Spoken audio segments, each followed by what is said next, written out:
Bueno, buenas tardes a todos. Muchas gracias. Es increíble que esto esté ya lleno con el calor que hace, con la época que es más complicada siempre. Y bueno, pues veo muchas caras amigas, caras conocidas, caras familiares, por supuesto, ¿no? Y la verdad es que es un placer, ¿no? Estoy grabando esto para YouTube, para la gente que me lo ha pedido, así que también les mando un saludo. Y bueno, agradecer especialmente a Siro y a Jesús que me acompañen aquí, que no me dejen solo ante el peligro, ¿no? Que siempre presentar un libro, sobre todo tu propio libro, es más complicado, así que muy agradecido. Y bueno, que agradecido a todo el mundo, ¿no? Pero bueno, especialmente a los que más me soportan en el día a día, a Maca, a los niños, Nico, Jaime, Javier. El terremoto está en casa, María. Nos le va a armar, si no, que muchas gracias por aguantarme, por a veces, bueno, pues hacer concesiones que son muy complicadas y que os quiero mucho, que muchísimas gracias, porque sin vosotros esto no sería posible. Y bueno, básicamente la idea es que hablemos durante media hora, como si estuviésemos en una tertulia, en el canal de Twitch de Siro, por ejemplo. Oh, en Twitch. y después sí que va a haber un turno de preguntas para lo que queráis preguntar del libro o de lo que queráis. Hemos dicho al departamento de prensa que no se puede preguntar por Mbappé, ¿vale? Así que tenedlo en cuenta. Y nada, pues este libro surge bueno, pues de una pasión que para mí es el Real Madrid. Yo digo en el libro que cuando pienso en el Real Madrid, cuando pienso en Florentino pienso en el Real Madrid, porque al final, a mis 39 años, Florentino ocupó una gran parte, ¿no? de mi Real Madrid, desde luego la parte más madura. Y bueno, creo que todos en esta sala estaremos de acuerdo que pues, es una de las personas más importantes de la historia del club, si no la más importante. A mí me parecía justo hacer una revisión de lo que han sido sus etapas al frente del Madrid, también revisando posibles errores, porque nadie es perfecto, evidentemente, pero me parecía bueno hacerlo antes de que deje de ser presidente, antes de que, bueno, pues, de que ya no esté, porque muchas veces este tipo de cosas, este tipo de reconocimientos hay que hacerlos cuando uno está vigente, ¿no? Cuando todavía uno está en el cargo, o al menos eso pienso yo. Así que esa era mi intención con el libro, hablar de mi Madrid, ¿no? Que es hablar también de Florentino, por supuesto, y bueno, pues hacer un recorrido personal durante estos 20 años que lleva Florentino al frente del Madrid, con las diferentes etapas, ¿no? Etapas en las que siempre ha ido por delante, ¿no? del resto, ¿no? Y es increíble, ¿no? Cómo digamos que ha cambiado paradigmas en diferentes etapas y de diferentes maneras, ¿no? Y bueno, pues ya doy paso aquí a mis compañeros para que empecemos por el tema que queráis, realmente. Porque... Bueno, yo empezaría porque Ramón tiene ya, en la tarjeta de visita ya tiene que cambiar el epígrafe y tiene que poner escritor. Claro, porque cada año nos sorprende con un libro. Bueno, si no ha escrito un libro también este año. Sí, bueno, pero he necesitado ayuda y todo esto. Y además tú has cogido carrerilla y cada año ya sacas un libro, cuando no antes. Yo de hecho he venido aquí a reivindicar a Ramón como escritor. Claro. Fundamentalmente. No solamente porque saque libros, que eso mucha gente lo hace, sino porque son buenísimos. No, y porque se venden. Y si se venden es porque son buenos. O sea, si no... Exactamente.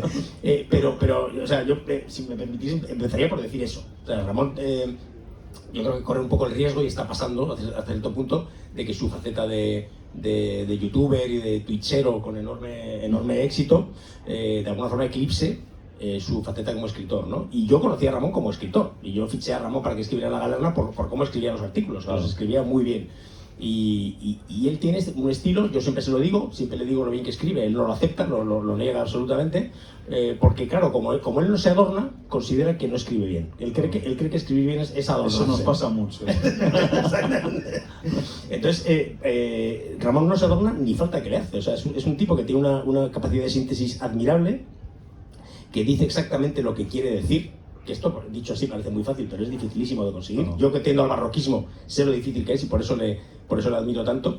Y tiene una escritura sobria, y por eso este libro se lee de un tirón. O sea, es que uno se sienta y no lo puede dejar, porque está explicado con una naturalidad enorme. Él escribe con la naturalidad con la que es y con la que habla, y que es la que le ha hecho triunfar, yo creo, porque el éxito de Ramón en YouTube y en redes sociales y tal tiene que ver con que es una, y esto Siro seguramente me podrá decir más que yo, ¿no? Que es un poco una rara avis Ramón, porque tiene, para empezar, no es periodista, tiene otra formación, que a priori se da de tortas con la de periodismo deportivo, que tiene que ver un asesor fiscal con un periodista deportivo y tal, y además tiene una personalidad que no suele ser tampoco la habitual, pues la personalidad chiringuitera, por decirlo de alguna forma, o tal, y sin embargo eso ha conquistado a la gente de una forma tremenda, ¿no? Porque al final no es periodista, pero es un poco lo que hablamos de Ibai, ¿no? Ibai no es periodista, y muchos de los chavales que están triunfando en el mundo de YouTube y en el mundo de Twitch no son periodistas, ni se han acercado ni tan siquiera a la profesión, pero sí saben comunicar, o comunican muy bien.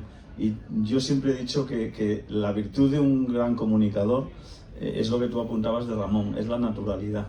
O sea, al final a la gente no la puedes engañar, o sea, tú tienes que ser tú cuando te pones delante de un micro, de una cámara, y es lo que hace Ramón, ¿no? Y es lo que hace también cuando se pone a escribir.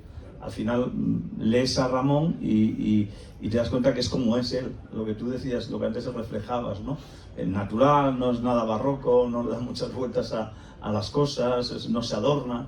Entonces, bueno, pues hablando igual, y eso la gente pues lo compra, o sea, habrá otros que también que prefieran ese barroquismo, adornarse más, pero al final seguramente es una minoría, porque lo que la gran mayoría pues agradece es ser natural. A mí cuando alguna vez me encuentro con algún chaval que está estudiando periodismo, que ha acabado la carrera o que quiere hacer periodismo y me pide un consejo, siempre les digo, mira, primero no soy quien para dar consejos, pero si tú quieres uno, sobre todo si te vas a dedicar al mundo de la radio, de la televisión, o de ahora ya de YouTube o de Twitch, es ser natural, ser tú mismo. Ya está, a partir de ahí, y yo creo que ese es el éxito de Ramón. Fíjate que uno podría pensar que esa naturalidad es un poco que escribir lo primero que le sale, ¿no? Pero no es eso, porque si uno se fija, y concretamente en el libro hay varios pasajes así, notas que son reflexiones que son el fruto de madurar un tema durante mucho tiempo. O sea, lo dice con mucha naturalidad, pero notas que dar pie a esa frase o parir esa frase, alumbrar esa frase, es algo que le ha costado un proceso muy largo. Hay un momento que a mí me encanta en el libro, que es cuando habla de la retirada de los jugadores del Madrid. Y entonces termina y dice algo así como, corrígeme si te cito mal, si estás para retirarte, no estás para jugar en el Madrid. Y si estás para jugar en el Madrid, no estás para retirarte. Por tanto, toda esta idea preconcebida de que las grandes estrellas del Madrid, los jugadores que han triunfado, deben retirarse en el Madrid, a lo mejor es una tontería que tenemos que revisar todos, ¿no? Y de hecho, si uno mira la historia del Madrid, pocos de los grandes se han retirado en el Madrid. Sí. Muy pocos. Ni Alfredo Di Stéfano. Ni Alfredo Di Stéfano, efectivamente. Y bueno, muchísimas gracias por vuestras palabras, por supuesto. Yendo al tema, yo es que creo que, vamos, mi tesis en el libro es que las despedidas bonitas o las despedidas desagradables dependen en gran parte del jugador, no dependen tanto del club. Y esto no es exculpar a Florentino, pero en el fondo tú te das cuenta cómo se despide Casemiro, ¿no? Cómo se despide Marcelo.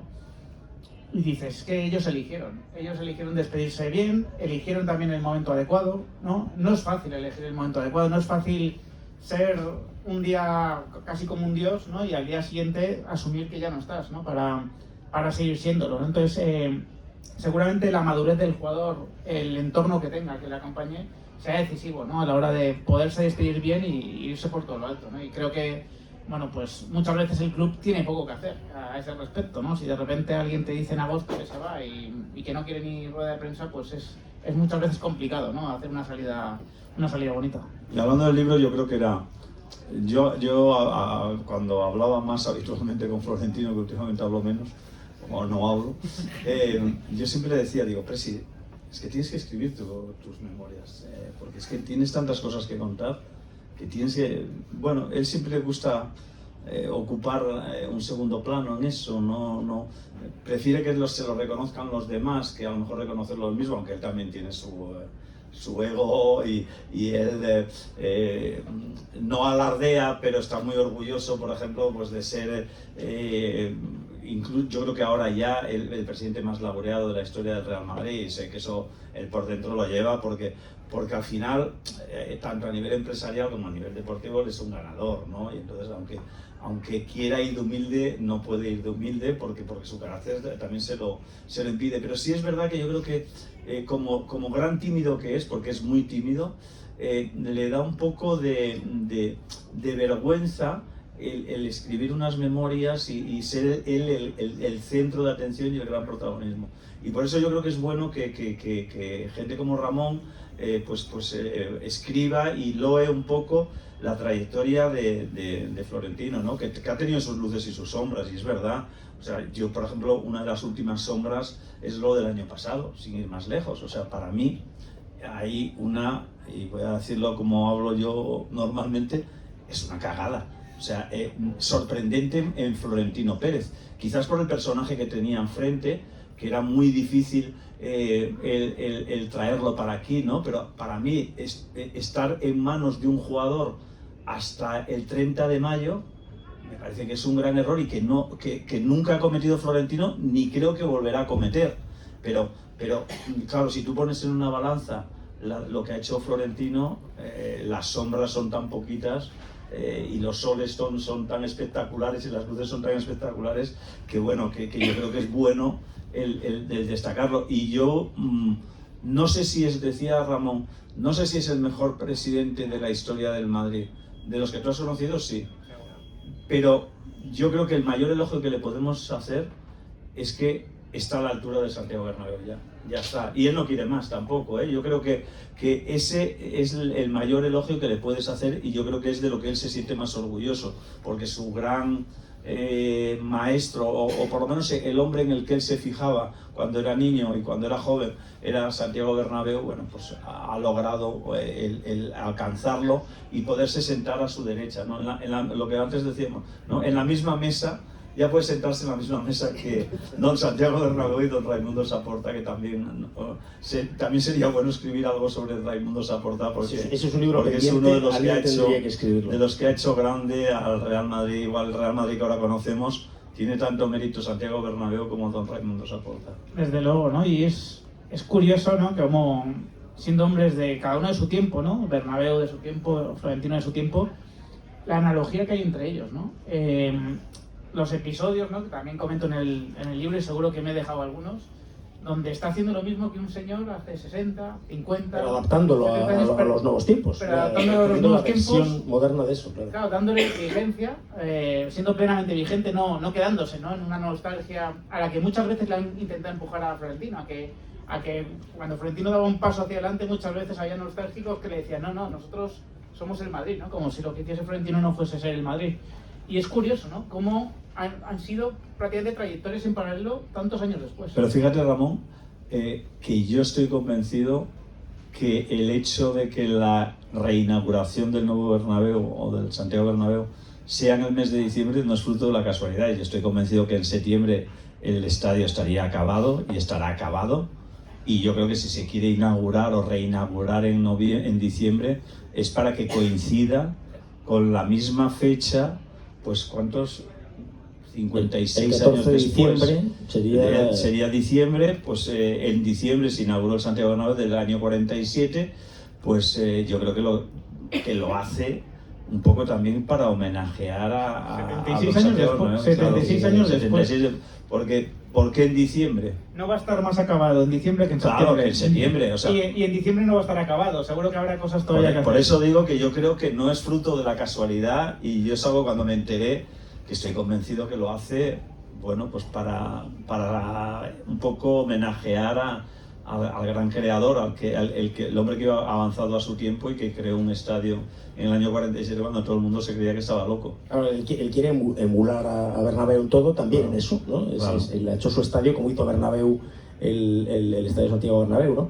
Y luego también lo ha emulado en crear un equipo campeón que ha ganado, de hecho, más Champions o más Copas de Europa de las que ganó Bernabéu. Y hay una cosa en la cual quiere emularle también, evidentemente, que es la Superliga. Que de igual forma que Santiago Bernabéu creó la Copa de Europa, él quiere crear una competición distinta a la que hay, que es la Superliga. Ahí le ha faltado Raimundo Saporta. Pues sí. Porque el gran creador de la Copa de Europa... No sé si es eso lo que le falta o simplemente que es muy difícil también conseguir la Superliga. La Superliga, ¿por qué? Porque claro, siempre es más difícil quitar lo que hay, o sea, construir encima de algo que ya existe, como en este caso es la Champions, que crear de cero, claro. Que es lo que hizo Bernabéu con la Copa Europa. Por tanto, crear la Superliga tiene mucho más mérito si lo consigue finalmente, que yo no sé si lo va a conseguir, eso lo podemos hablar también. yo creo que tendrá más mérito que la creación de la Copa Europa. Claro, porque estás contra un status quo Claro. que ya se está lucrando, ¿no?, del sistema actual.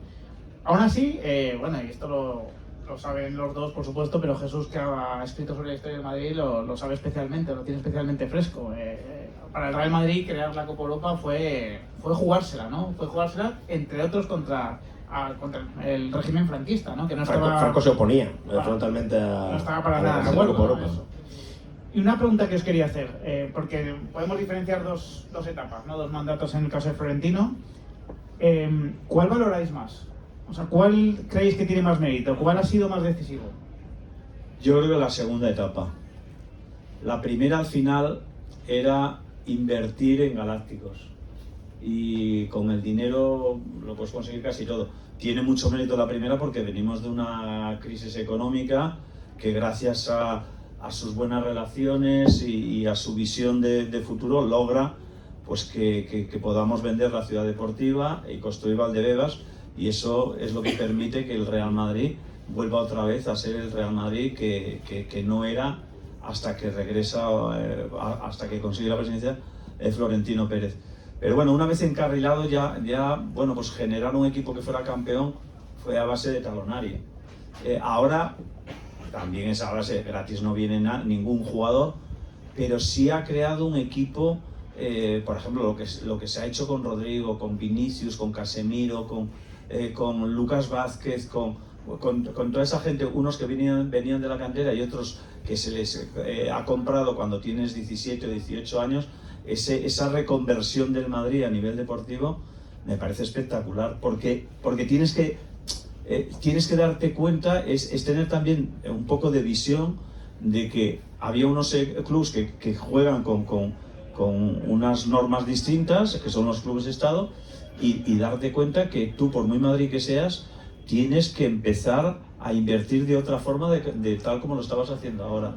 Entonces, para mí esto tiene más mérito, porque has tenido incluso que cambiar tu mentalidad y darte cuenta de por dónde venía el futuro, ¿no? Entonces, yo le doy, es difícil, ¿eh?, en la balanza, pues en un aspecto la primera etapa, por lo que te decía, porque coge el club en una situación económica difícil y vuelve a engrandecer al Real Madrid.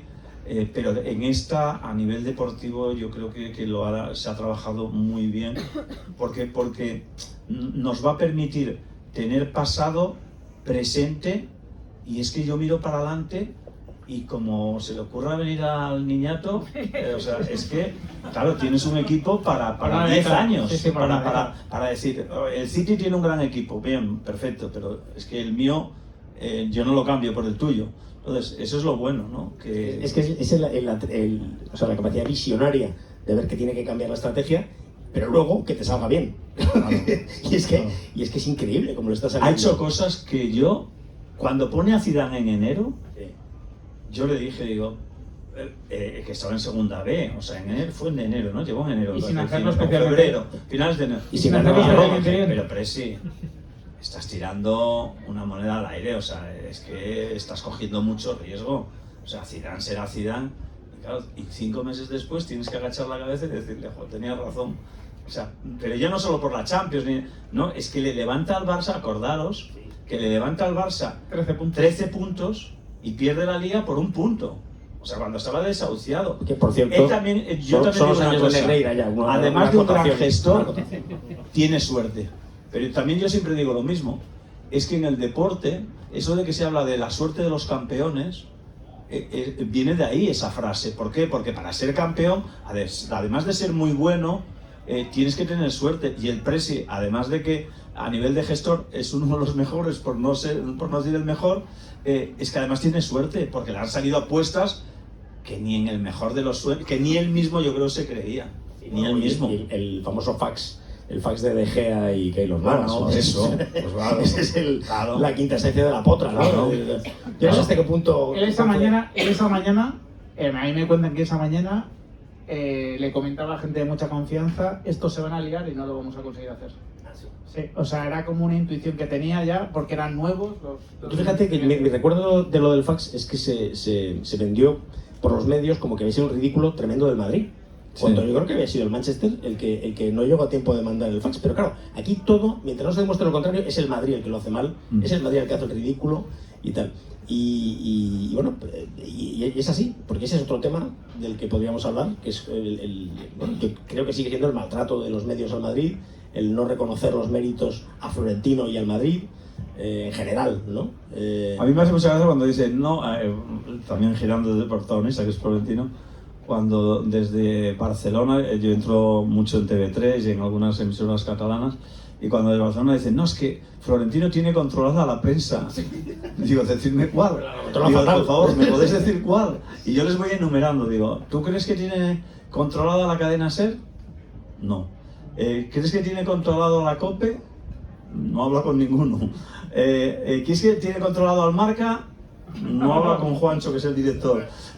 Digo, decirme a quién controla, o sea, porque entonces os podré empezar a dar la razón. Digo, pero eso de que Florentino controla a los medios de comunicación, si es de las personas que peor prensa tiene, o sea, del que mejor, peor habla. Una pregunta, tú que estás muy en el entorno de Cataluña y de muchos barcelonistas, porque a mí me han dicho muchos culés que el fichaje que ellos querrían para el Barça es Florentino.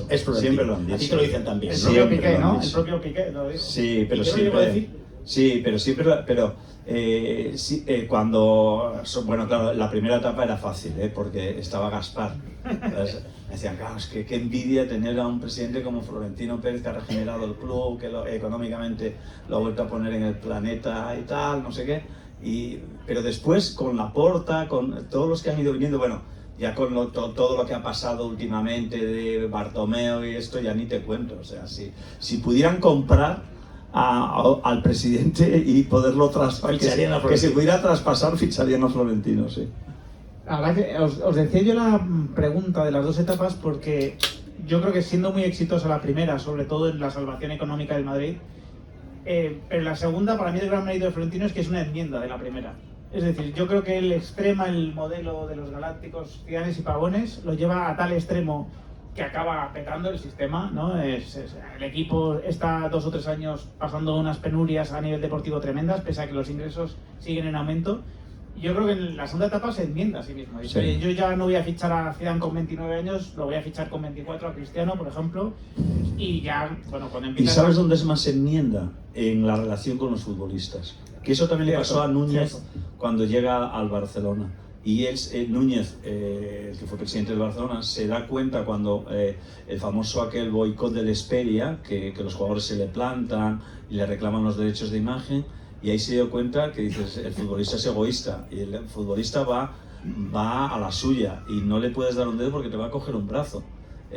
Supongo, digo futbolista como puede ser cualquier persona, y entonces Florentino, yo creo que en la primera etapa, quizás por la novedad, porque él al final pasas de ser aficionado a ser presidente, y muchos de los que eran tus ídolos se convierten en tus amigos. Entonces, Florentino se da cuenta en Mallorca, y es cuando dimite, que no puede ser, que los jugadores, por muy amigo que tú creas que eres de ellos, al final... Además lo reconoce públicamente. Claro. Él dice, los ha malcriado. Creo que Los dice ha algo así. malcriado. Entonces, él en la segunda etapa eso lo cambia. Mantiene una distancia, llevándose muy bien, teniendo muy buena relación con casi todos los jugadores, pero ellos en un sitio y él en el otro. Entonces, para no malcriarlos precisamente. Y creo que eso también fue clave en la segunda etapa. Lo hemos visto con Cristiano, con Ramos, Claro. que Florentino siempre puso por delante, ¿no? Los intereses, lo que él entendía que eran los intereses del club, antes que a leyendas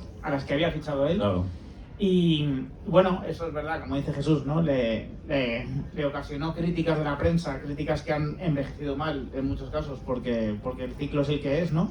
Pero sí, yo creo que es una enmienda a los errores de la primera etapa, sin reconocerlos explícitamente, porque bueno, en eso a lo mejor es algo orgulloso, pero es que por tus actos te van a conocer, ¿no? Y él cambia completamente el enfoque en la segunda etapa. Y a mí hay una cosa que me impresiona, ¿no? Que la has hablado tú antes, Siro, y es en 2015 esa entrevista en la COPE donde dice: el mundo ha cambiado, el mundo del fútbol ha cambiado, hay clubes estado, tenemos que cambiar la estrategia de fichajes, ya no podemos comprar siempre el Balón de Oro, sino que tenemos que fabricarlo aquí, ¿no?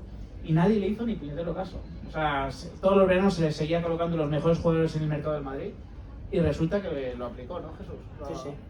Absolutamente, y además saliéndole bien, insistimos, y yo creo que aquí hay que dar mérito también a su equipo, ¿no? Porque igual que antes hablabas de la importancia de Saporta en el Real Madrid, no voy a decir que José Ángel Sánchez sea tan importante como Saporta, no me atrevería a decir eso, pero que es una persona muy importante para Florentino, no cabe la menor duda. O sea, de hecho, él habla maravillas de José Ángel Sánchez cada vez que le preguntan, incluso gente que no ve como buenos ojos a José Ángel Sánchez. El mejor ejecutivo del mundo del deporte. Y yo creo que seguramente es verdad. Pero fíjate si lo valora, que además no olvidemos que cuando Florentino se va, José Ángel recibe una oferta de Ramón Calderón, el nuevo presidente, y continúa.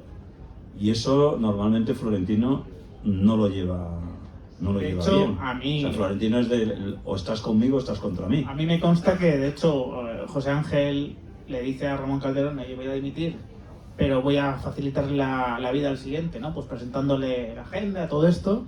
Y Ramón Calderón en muy poco tiempo le dice: tú no vas a dimitir, tú tienes que seguir aquí porque eres el club ahora mismo. Pero que después Florentino lo mantiene lo mantiene también, porque es muy dices, bueno, porque al final dices, oye, por encima de cualquier cosa, yo valoro al profesional y en eso José Ángel, la verdad es compararlo con Raimundo Saporta, creo que sería casi un sacrilegio. Pero sin comparar, creo que es de justicia reconocer la importancia. Y luego también, bajando en el escalafón, pues Juni Calafat como la mano derecha de José Ángel y como uno de los artífices principales de la llegada de jugadores, que hay que poner esto en valor, como se suele decir, que en muy poco tiempo han ganado la Champions con el Madrid, han ganado un par de ligas, han ganado muchos títulos. Vinicius está, Camavinga, que acaba de entrar por la puerta, ya ha ganado todo lo posible. O sea, es una absoluta locura, ¿no?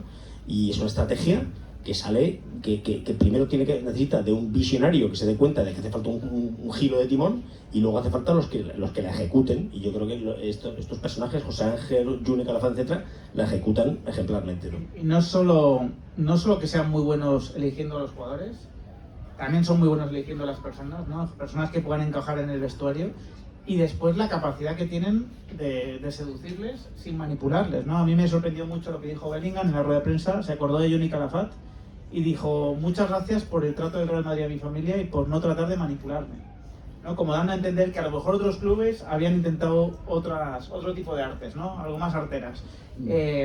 Yo creo que es parte del éxito también, ¿no? Bueno, pues lo hemos visto recientemente con Arda Güler, que lo pretendía media Europa, y cómo se ha decantado por el Madrid cuando el Madrid tiene un equipo súper poblado en su posición, y aún así se ha decantado por el Madrid, ¿no? ¿Qué le habrá dicho, qué le habrá explicado Juni Calafat, José Ángel, para que finalmente haya sido así? Pues también juegas como una baza, que vas a ir al mejor equipo del mundo. Es que eso, lo quieran ver o no lo quieran ver... Creí que ibas a decir que el rival era el Barça. No, también después te ayuda mucho, primero la situación económica del Barça, y después la retransmisión que constantemente, hoy lo hablábamos en la tertulia, la retransmisión que hace el Barça de cualquier tipo de negociación. O sea, el Madrid estaba detrás del jugador desde hace no sé cuántos meses, y nadie sabía nada. El Barça se mete en la negociación y ya te filtran que Deco ha estado en Estambul o que va a Estambul, el presidente le preguntan y reconoce que sí, y dices, chicos, que ponéis el juego, la partida de cartas la ponéis muy fácil. Y 6 meses antes, claro, lo de Hendrik, porque claro, con Hendrik también Xavi Hernández diciendo que es el jugador que queremos, Madrid lo tenía arreglado lo de Hendrik bastante antes de que Xavi Hernández hablase, ¿no? Y bueno, es a veces, ¿no?, la necesidad de expresar. No me quiero comer el tiempo de preguntas, y yo creo que debemos estar ya cerca de ese momento. Entonces, bueno, pues vamos a abrir el turno. ¿Estamos bien? Genial. Pero ¿van a necesitar micro para las preguntas? Genial. Pues ahora... No, porque aquí te van a hacer preguntas. Te van a preguntar por Mbappé. Bueno, pues el que quiera preguntar, si no seguimos de tertulia, vosotros sabréis. Sí, porque yo quiero suscitar, si no lo suscita nadie, el futuro. Porque Florentino no va a estar para siempre, claro. Esa es una pregunta que a mí siempre porque... Hay gente que me pregunta, que me la hace y no sé qué contestar. O sea, no sé. Dice, ¿quién puede ser cuando se vaya Florentino? ¿Quién puede venir para sustituir? Es que se me hace difícil el encontrar ese personaje. Porque además, y sobre todo después de la experiencia anterior que no salió muy bien, es verdad que el candidato de Florentino y el que Florentino hubiera querido que lo sustituyera cuando se fue en el año 2007 era Villarmir. Villarmir fue muy torpe y al final perdió las elecciones, fue muy torpe él. Y Ramón Calderón conocía mejor los entresijos para ganar una Ramón votación. Calderón fue muy listo. Sí, o sea, pero también Villarmir yo creo que fue muy torpe, renunciando a hacer pues debate en Telemadrid, que en aquel momento de Telemadrid era una cadena que a nivel de deporte la seguía todo el mundo, por lo menos en la Comunidad de Madrid y tal. Bueno, no hizo, pero ahí más o menos tenía claro que Villarmir. Yo creo que Florentino, antes de irse, si un día decide irse o cuando decida irse, va a intentar que el club caiga en buenas manos, pero se me hace difícil el pensar quién puede ser el después de Florentino. Es que el quién es importante, pero me parece más importante el qué, ¿no? En el sentido de que yo lo que querría es que el siguiente a Florentino sea un florentinista. Yo creo que va a ser una persona de perfil mucho más bajo, inevitablemente, porque personas de perfil más bajo, pero que tendrá las bendiciones de Florentino y que posiblemente hay quien especula con que Florentino seguirá en la junta directiva. De hecho, a lo mejor es necesario para avales y tal, más a cargo de la fundación, que es lo que de verdad le hace ilusión en el Real Madrid, es lo que a él le hace feliz, ver toda la labor que hace la fundación, de la cual nadie habla, pero es absolutamente impresionante con cientos de miles de beneficiarios en todo el mundo. Cuando se fue Santiago Bernabéu, cuando murió Santiago Bernabéu, el primer hombre al que señalaron fue a Raimundo Saporta, pero Raimundo siempre le gustó. La única excepción que hizo fue después con el Mundial 82, que lo nombraron consejero delegado o director general de la organización del Mundial. Y entonces el hombre que buscaron era un perfil muy discreto y una persona muy caballerosa, muy madridista, que llevaba un montón de tiempo, que era don Luis de Carlos. Y don Luis de Carlos... y su nieto. ¿Está por ahí? Sí. Yo lo quiero mucho, a don Luis lo quería mucho y además con uno de sus hijos hice la mili. Con Luis, precisamente, con Luis. Y Luis de Carlos era ese perfil, ¿no? Era ese continuismo de ese Madrid muy caballeroso, que se alejaba mucho incluso de la personalidad de don Santiago Bernabéu, que don Santiago Bernabéu te metía un moco a la que te descuidabas, o sea, con la prensa había tenido 1000 enganchadas y tal, pero después, en cambio, su personalidad no la trasladaba a la imagen del club. La imagen del club la marcaba más, sin embargo, Raimundo Saporta, ¿no? Más detallista, más de... Bueno, pues la imagen que siempre hemos tenido del Madrid, ¿no? Más caballerosa, más diplomática. En cambio, don Santiago era todo lo contrario. Y don Luis era ese tipo, era ese Madrid, ¿no? Caballeroso, elegante, diplomático, que no buscaba el enfrentamiento, pero que sabía responder si en algún momento pues agredían al Madrid. Yo recuerdo alguna polémica que tuvo don Luis, por ejemplo, con José Luis Núñez, y entonces lo que aunque eran muy amigos, muy amigos, pero luego discutían. Era difícil no ser amigo de don Luis de Carlos.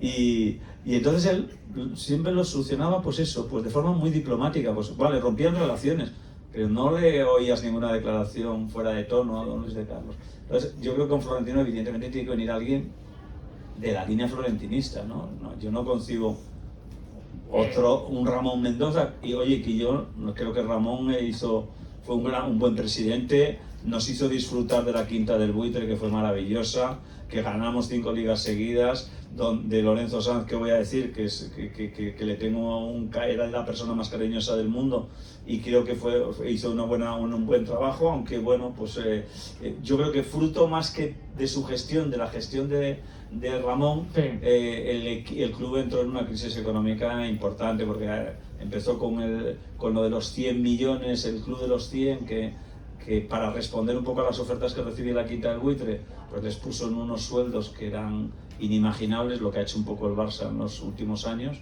y a partir de ahí pues vino la crisis, ¿no? Al cual, pues no sé si queréis preguntas. Hola a todos y enhorabuena por el libro, Ramón. Muchas gracias. Escuchando vuestra charla, la palabra que más se ha repetido creo que ha sido etapa. Y mi pregunta para los tres sería, de lo que vosotros hayáis visto del Madrid, ¿cuál es la etapa que más habéis disfrutado? Ya no digo que sea la mejor, pero la que más hayáis disfrutado. La Quinta del Buitre, Mourinho, Zidane, ¿cuál es la que más has disfrutado? Gracias. Yo que soy el más viejo, Sí, empieza tú. es que yo he disfrutado de todas. Al final, ¿cómo vas a no disfrutar con la Quinta del Buitre? Que merecía más ser campeón de Europa por aquel famoso partido con el PSV Eindhoven, que de 100 partidos que jugáramos hubiéramos ganado 99 y solo perdíamos ese. Pero después con Mourinho, ¿qué voy a decir yo? Si soy del club de fans de Mourinho, ¿no? Con Zinedine.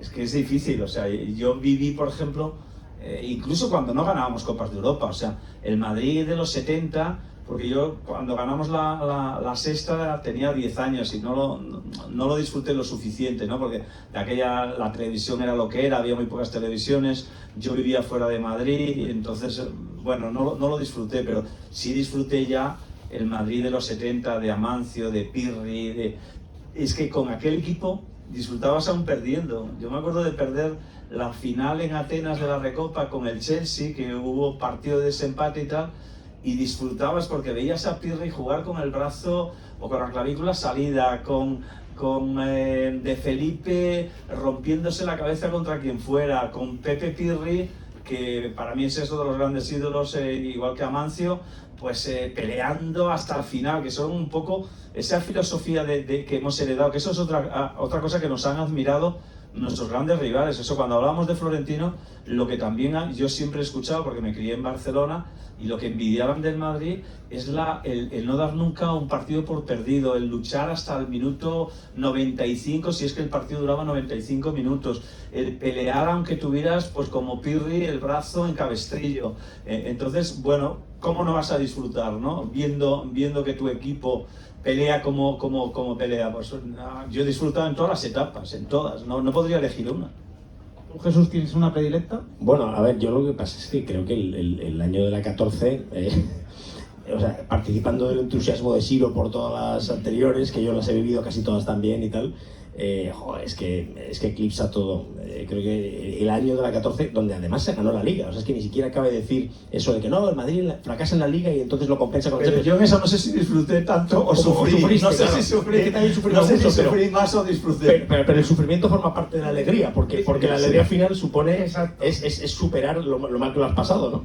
Entonces, yo, a lo mejor es porque es la que me pilla más cerca en este momento, pero joder, el año de la 14 es absolutamente insuperable. Pero, por ejemplo, el año, bueno, fueron 3 años con altibajos y tal, y complicados, pero el mouriñismo fue una etapa sociológicamente muy importante en la historia del club.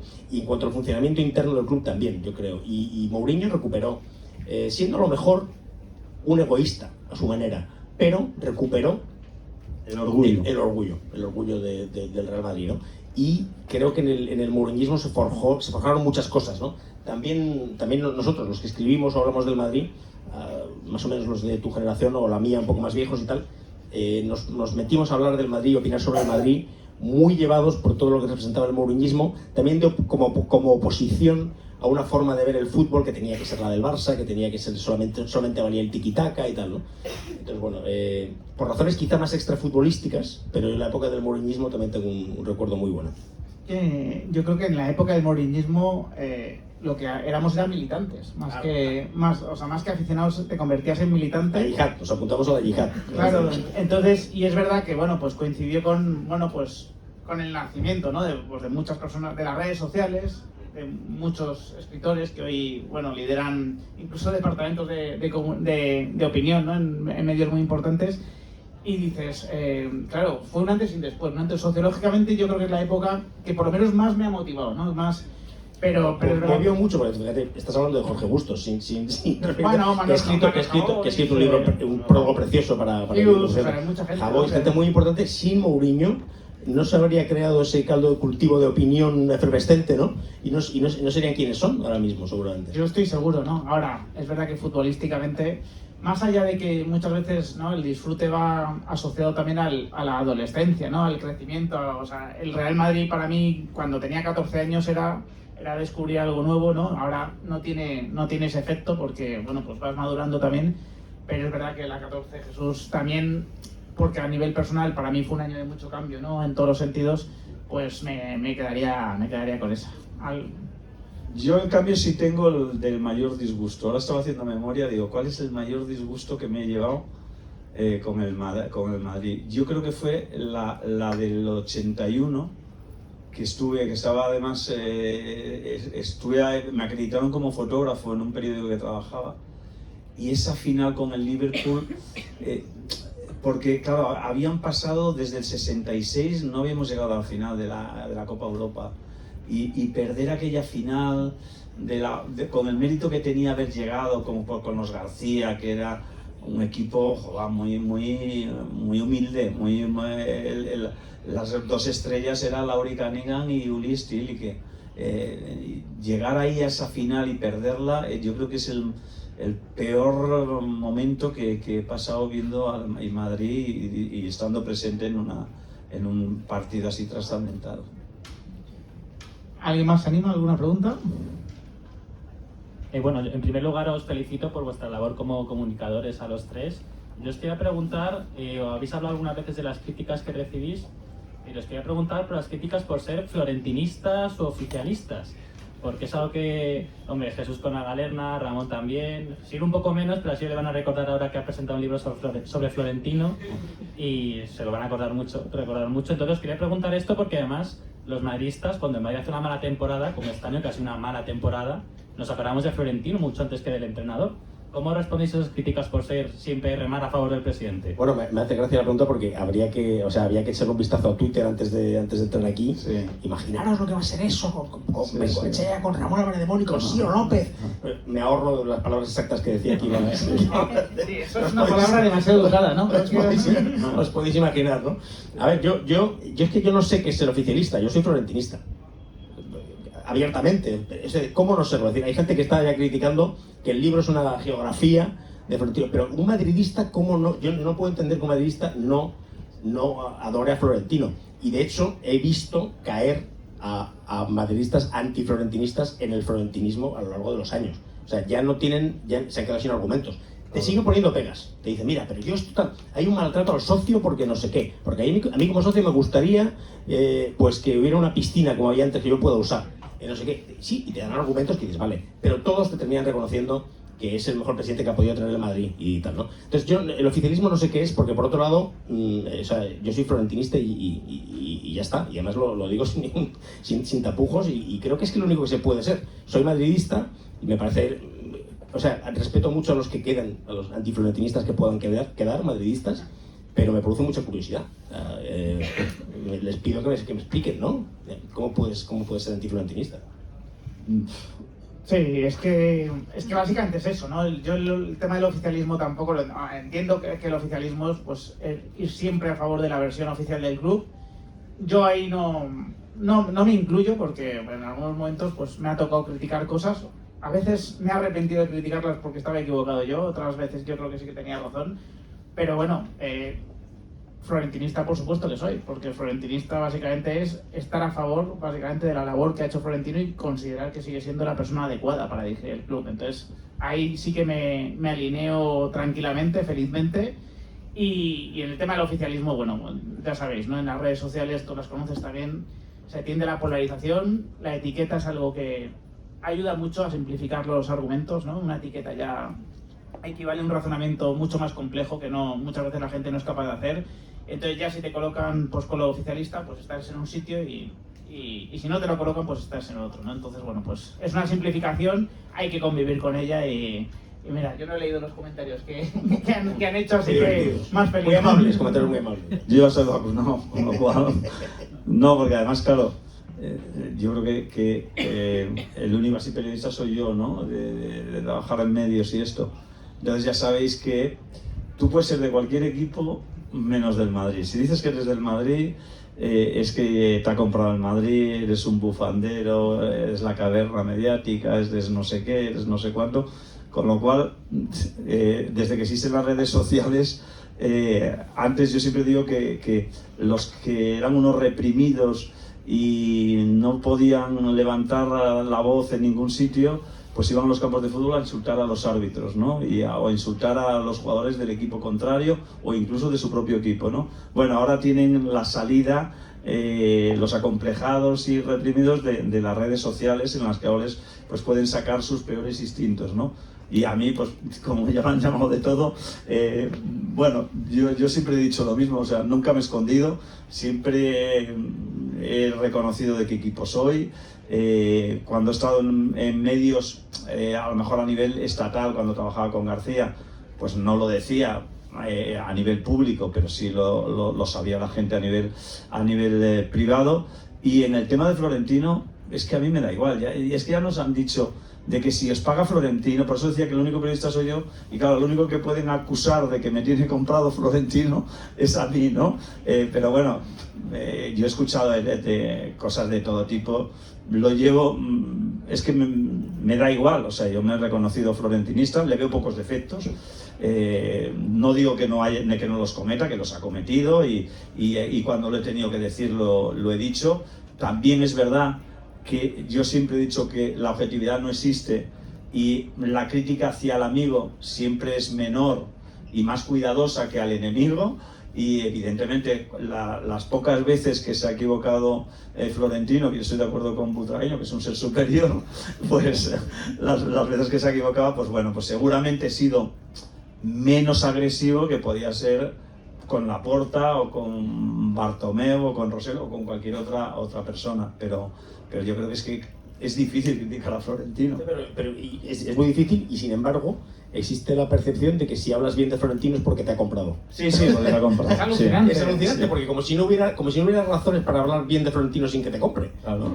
Claro, pero es la acusación habitual, ¿no? parece Sí. algo estrambótico. Sí, Es sí, que sí. te parezca bien lo que hace Florentino, ¿no? Algo que solo puede ser si estás comprado, ¿no? ¿Había alguna pregunta más? No sé si por ahí. Bueno, en primer lugar, enhorabuena por el libro y Gracias. muchas gracias a los tres por haber organizado este espacio en el que podamos hablar de fútbol para inteligentes, como dice Iñaki. Yo os quería preguntar un poco sobre, habéis hablado del trato mediático que recibe el Real Madrid y Florentino. Hasta hace poco, muchas veces en las tertulias, y muchos aficionados lo vemos, nos hemos quejado de cómo a veces el Madrid parece un poco pasivo, se deja ningunear a nivel comunicativo, no utiliza todas las herramientas que podría. Ahora parece que ha cambiado las tornas con esto del caso Negreira, incluso Vinicius, aunque puede ser que haya reaccionado un poco tarde. ¿Vosotros creéis que hasta este momento al Real Madrid le ha beneficiado o ha sido a propósito esta pasividad porque ha creído que le ha beneficiado una posición de indefensión para luego manejarse mejor a nivel institucional y manejarse mejor a nivel de relaciones y no tener el foco siempre puesto? Muchas gracias. Yo lo que creo, si me permites, es que a Florentino este es un tema que no le, y a lo mejor me corriges Siro, tú que le conoces mejor, no le preocupa mucho lo que digan de Madrid, o por lo menos a él no le preocupa la creación de un relato contrario al relato antimadridista. Yo a veces que he estado con él y la gente en reuniones con los socios y tal, le dice, pero es que fíjate lo que dicen de nosotros, lo que han dicho en la COPE, lo que han dicho en Radio Marca y tal, que hay que hacer algo, y él dice, ganar. Lo que hay que hacer es ganar. Lo cual me recuerda a lo que me decía Arcadi Espada el otro día que le estuve entrevistando, que es madridista, y decía, el relato del Madrid es ganar. El Madrid no necesita ningún relato. El Madrid no necesita un Vázquez Montalbán, como tiene el Barça, que es quien creó todo esta narrativa del Barça como el ejército de salvado de Cataluña, no sé qué. El Madrid gana y ya está. Y está demasiado ocupado en ganar como para discutir lo que dicen sus contrarios, ¿no? No, es aquello de ante el ataque, sonrisa, ¿no? Dientes, ¿no? Que te creas, claro, es verdad. O sea, al final dices, ¿cuál es la mejor respuesta? Pues lo que tú dices, o sea, ¿para qué vas a entrar en polémica? No, es que nosotros somos mejores, somos el mejor club del mundo, somos que ganamos en todas las secciones, somos la esencia de los valores. Ganar. La mejor respuesta es ganar, ya está. Yo mi única duda ahí es que yo no creo en una comunicación del Real Madrid que confronte continuamente pues, los bulos, ¿no? Las cosas que se dicen en contra de él, pero sí a lo mejor un mayor esfuerzo en la creación, ¿no? de una comunicación que además lo estamos viendo ahora, ¿no? Estoy de acuerdo con que lo estamos viendo y yo creo que está teniendo efectos positivos porque al final tiene también un valor patrimonial eso, ¿no? Hay sitios en el mundo que están bastante descuidados y donde el Madrid ha perdido terreno porque seguramente no se ha esforzado en contraponer argumentos maliciosos que se han lanzado en su contra, ¿no? Y pienso, por ejemplo, en Latinoamérica, que es un sitio donde el Barcelona gana mucho terreno, también por Messi, pero donde el Real Madrid no ha hecho oposición, ¿no? Y hemos visto medios de comunicación muy grandes, muy masivos, creando un relato antimadridista. Sí. Entonces, Y ESPN. Sí. a mí me gustaría que el Madrid, como creo que está haciendo ahora, ocupase más de eso, porque a lo mejor, lo de ganar no siempre es posible, además. Y además, si dicen que ganas haciendo trampas, ¿no? Como se ha hecho muchas hablas veces. con muchos latinoamericanos que te hablan del Madrid como el equipo de Franco, lo dan en redes sociales cuando discutes con ellos y tal, lo dan por hecho, como una verdad tal, que es la mayor aberración histórica que se puede decir es esa, ¿no? No tiene el menor sentido, ¿no? Sí, es verdad que se podría hacer mucho más, ¿no? Pero también creo que la personalidad de Florentino o las ideas de Florentino sobre esto permea a toda la institución. Entonces ya está. El Madrid no se ocupa de eso, se ocupa en ganar. Sí, pero estoy de acuerdo con un poco lo de... Yo creo que a la comunicación le habría que dar una vuelta. Porque es verdad que en sitios muy estratégicos es cierto que el relato antimadridista cala. Y cuando, claro, sitios como ESPN o como Fox o como la gente que está ahí que habla en esas tertulias, pues en Estados Unidos, que no sé qué audiencia tendrá, pero a lo mejor estamos hablando de 10 millones, de 15, de 20, de 30 millones de posibles espectadores. Claro, el hecho de que haya pues 3 bobbies que estén ahí pues vendiendo un discurso que no tiene nada que ver con la realidad, eso sí el Madrid tendría que cuidarlo. No sé cómo, o sí sé, claro, evidentemente colocando en esos sitios también a gente que hable del Madrid, pero ya no que hable bien, que hable la realidad, no que se hable las barbaridades que a veces tienes que escuchar del mensaje que se está trasladando, ¿no? Entonces yo creo que eso sí que el Madrid lo tendría que hacer, y creo que además hay un antes y un después de Mourinho también. O sea, Mourinho sí hace esa labor de señalar con el dedo y de decir esto no es verdad, esto que estáis intentando vender desde un sitio no tiene nada que ver con la realidad, o por lo menos con nuestra realidad. Yo creo que Mourinho ahí sí que era un portavoz maravilloso del Real Madrid. Entonces yo creo que en el tema de comunicación sí que el Madrid le tendría que dar una vuelta. Yo creo que sobre todo es el más proactivo. ¿Alguna pregunta más? Hola, lo primero de todo, enhorabuena a vosotros por tu libro, Ramón, y también por dar una oportunidad para escuchar, de dar voz en otros medios de comunicación, que no tener que estar escuchando siempre lo mismo a la misma gente. También a vosotros y a otros creadores de contenido que están por aquí en la sala. Y mi pregunta sería de todo Florentino Pérez, sus 2 etapas, para cada uno de vosotros, ¿cuál sería su mejor momento, su pick? ¿Con qué os quedáis de Florentino Pérez? Gracias.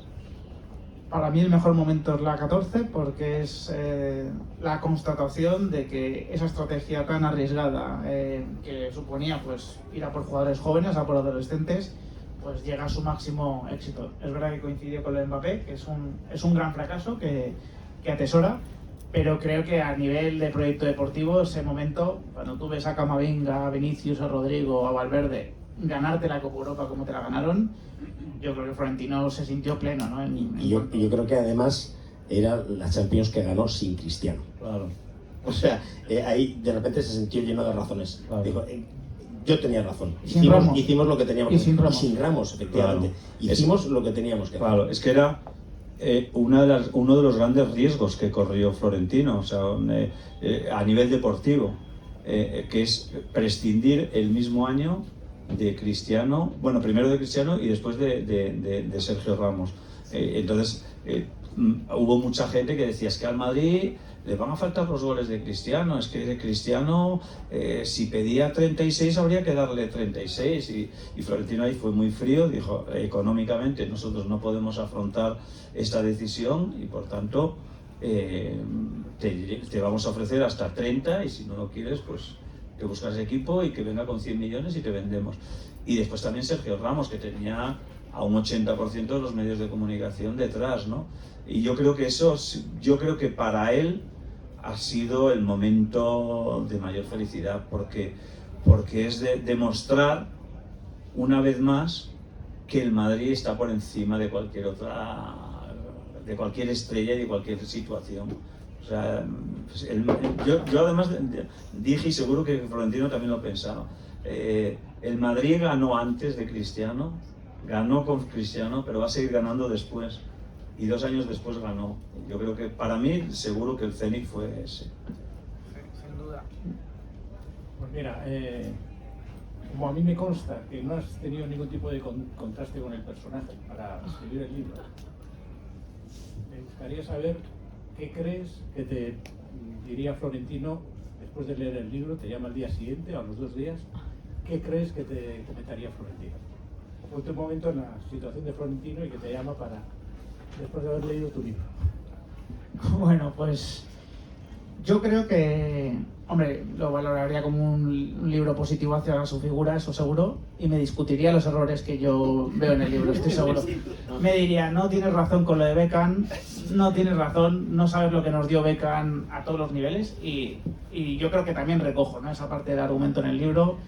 Me diría, hombre, lo de la Superliga, lo de anunciarlo en el Chiringuito, yo creo que ahí sí que me daría la razón. Bueno, no sé. A lo mejor no, pero bueno, yo creo que me discutiría algunos de los errores, seguramente, porque también es verdad que él tiene más información, tiene más contexto, ¿no?, por qué tomó esas decisiones, y yo creo que me lo discutiría. Yo creo que Florentino es discutidor en ese sentido, no es la típica persona que Es difícil dice, reconocer errores, ¿eh? Claro, o sea, yo te lo discutiría y le daría la vuelta. Por eso le digo que hasta lo del Chiringuito te diría, no, pero era el momento de ir y tal, y no sé qué. Aunque ahora no me lleve muy bien con ellos. me corta un poco el tifo. Fíjate un poco bastante. Que está en lo del Chiringuito, que pasa por ser uno de los grandes errores, ¿no? Ahí soltó... Pero no porque fuera el Chiringuito, ¿eh? Ahora yo también quiero aclarar, o sea, Sí.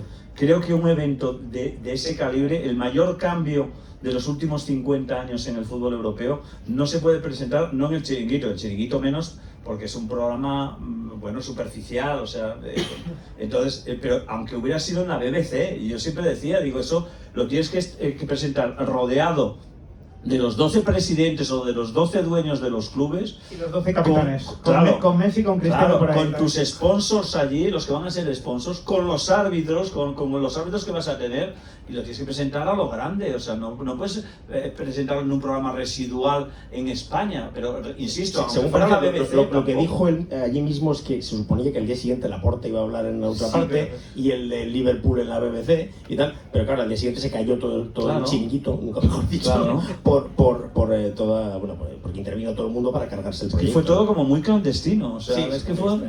Y le preguntaron, me recuerdo aquel Se día... acabó hablando de Mbappé. Claro. Se acabó hablando de... Claro. Y hombre, y ese día en el programa no me acuerdo quién estaba, pero podía estar un Cristóbal de Soria Sí. de turno, que 2 días antes a lo mejor había estado haciendo cualquier cosa, ¿no? Sí, sí. Entonces, no era el lugar, pero... Pero esto lo discutiría también, ¿no? Eso discutiría. Así que Le yo creo buscaría la que vuelta. es un gran discutidor, así que seguramente me rebatiría los pocos puntos negativos que tiene el libro, pero sí, me imagino que sí.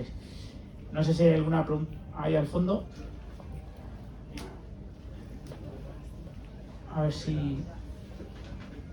El micro está aquí. Me suena de Iñaki Angulo, ¿eh? Cuidado. La pregunta a pillar va a llegar justo al final. ¿eh? Jesús, Siro, Ramón, yo tenía una pregunta, y Ramón especialmente, aunque Siro también lo conoce, si esta biografía es compatible para entender toda la figura de Florentino cruzada con la de Fonsi Loaiza. No sé. Igual hay demasiadas diferencias, Iñaki. Encuentran los parecidos. ¿Las dos versiones están en punto medio o cómo? Creo que es difícil llegar al punto medio. Aquí habría que hacer, ¿no? Encuentran los parecidos más que las diferencias, ¿no? No he leído lo de Fonsi, también lo voy a reconocer. A lo mejor me sorprendo, pero creo que el enfoque es diferente, sensiblemente diferente. Y creo que tiene menos información que la que tiene Ramón para hacer el libro. Y bueno, pues sí. Un momentazo aquel en la historia de la televisión, aquel programa que fuiste a entrevistar a Fonsi Loaiza. Yo no he encontrado, os lo digo en serio, nunca he encontrado, y llevo 45 años en esto, no he encontrado nada parecido, o sea, O sea, Y no... fuiste muy bondadoso Muy esa bondadoso, noche porque, muy bondadoso. porque los que conocemos al Ciro López Claro. metido en una tertulia Claro, y claro. tal, y con Claro, colmillo, claro. o sea, le podías haber Pero es que destrozado. es un personaje que te da pena. Al final, dices, cuando alguien, el encefalograma es plano, pues claro, tampoco le puedes abusar de eso, ¿no? Dices, porque si todavía tuviera una pequeña subida, bueno, el personaje no va a estar plano, pero es que ni eso. Claro.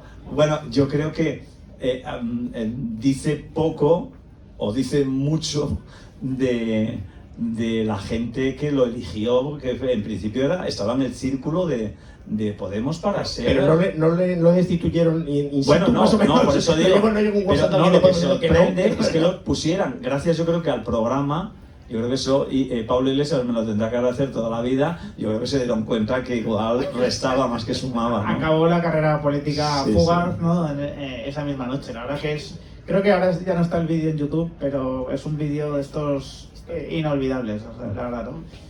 No sé si hay alguien más que quiere preguntar. Tenemos que cortar ya. Bueno, pues tenemos Nos que echan cortar ya, ¿no? Nos echan porque habrá que firmar algún libro. Bueno, muchísimas gracias a ambos por Placer absoluto. por este rato y gracias a todos.